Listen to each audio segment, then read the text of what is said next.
Kemiskinan ekstrim bisa melonjak drastis di Indonesia di tahun 2024, dan itu adalah sebuah kepastian.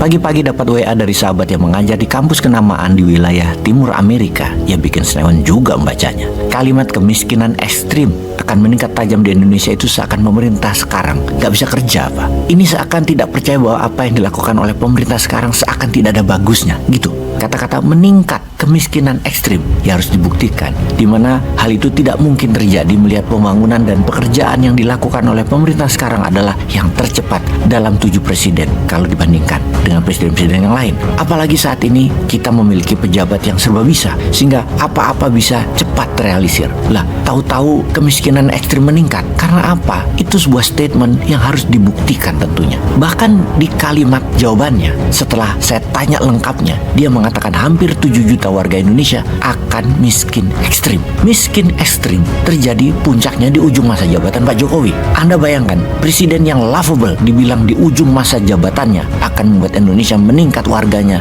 yang miskin ekstrim. Jadi bagaimana bisa angka kemiskinan meningkat? Itu karena cara penghitungan tingkat kemiskinan ekstrim yang dipakai oleh Bank Dunia berbeda dengan cara Indonesia menghitungnya. Waduh, kalau dengar kata berbeda ini memang bukan hal baru lah. Ini mah memang cara berkomunikasi publik agar selalu terlihat bagus dan telah berhasil selama ini. Janganlah hal seperti ini dibuka-buka lagi di publik. Nanti kita dianggap anti sama orang yang berhasil membangun, dibilang kita iri. Padahal benar iri sih ya. Kok bisa data diberikan tidak benar tapi dipercaya gitu kali ya? Bagaimana perhitungan kemiskinan ekstrim dunia emangnya? Tapi kok bisa beda ya? Kok didiamkan? Kayak pernyataan BUMN hutang tidak tercatat di APBN itu adalah benar. Padahal secara hukum akuntansi dasar itu pelajaran dasar, APBN menanggung hutang BUMN. Tapi bisa loh pada percaya jadi aja hutang yang 6.000 triliun tidak dicatat sebagai hutang APBN, walaupun APBN sering nombokin BUMN setiap tahunnya. Sekali lagi kita tanya bagaimana cara perhitungan warga miskin ekstrim tersebut.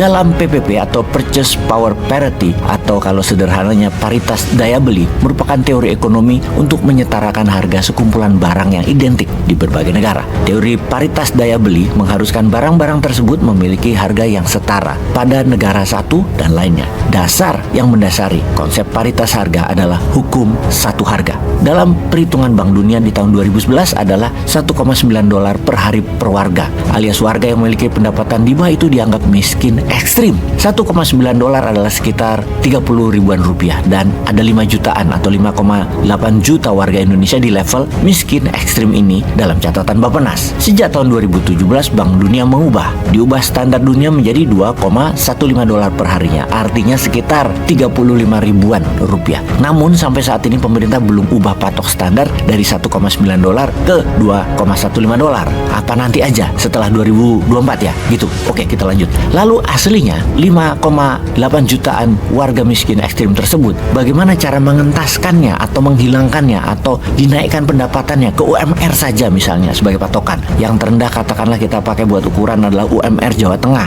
sekitar 2,4 juta rupiah sebulannya atau perharinya $5,3. Bagaimana membuat PPP Purchasing Power Parity meningkat dari $1,9 ke $5,3 agar kemiskinan ekstrim di Indonesia itu hilang? Atau tidak usah jauh-jauh lah, dari $1,9 ke bawah naik ke 2,15 aja, itu negara nol rakyat miskin ekstrimnya. Naikin Rp5.000 per hari bagi 5,8 jutaan warga pasti akan mengenolkan warga miskin ekstrim di Indonesia, dan itu prestasi besar, di mana cita-cita awal memang akan mengenolkan warga miskin ekstrim di akhir tahun 2024. Dan ini yang kita tunggu. Kan mau membangun berkelanjutan nanti di 2024, bukan begitu? Kalau lagi bicara kemiskinan, ternyata miskin itu dibagi dua, miskin ekstrim dan miskin. Kalau warga miskin dihitung ternyata bukan 5,8 juta, tapi sebenarnya 7 juta itu warga miskin ekstrim. Mereka masuk kategori miskin ekstrim yang sesungguhnya. Kalau miskin di mana mereka pendapatannya di bawah $3 per hari, beda lagi. Ternyata hampir 27 juta warga Indonesia ternyata miskin. Kalau itu bagaimana lagi cara menghilangkannya? Menghilangkan kemiskinan 27 juta warga Indonesia. Udahlah, itu cerita panjang. Kembali ke topik. Kalau dipakai Rp35.000 seharinya, maka catatan warga miskin ekstrim akan meningkat hampir 7 jutaan. Dan dan ini standar dunia tersebut yang akan diberlakukan di tahun 2024. Karena itu kalimat Indonesia akan mendapatkan warga miskin ekstrim meningkat jadi 7 juta itu karena cara perhitungannya yang umum dunia. Kalau jadi diterapkan di Indonesia, memang wajar kalau Bank Dunia memaksa pemerintah Indonesia untuk jujur dengan data kemiskinan itu dan dipaksakan perhitungan itu berlaku di tahun 2024 ini agar kemiskinan datanya pakai data mikro, jangan makro. Setidaknya pakai purchasing power parity di $2,15 per harinya. Oh ngono toh. Peace.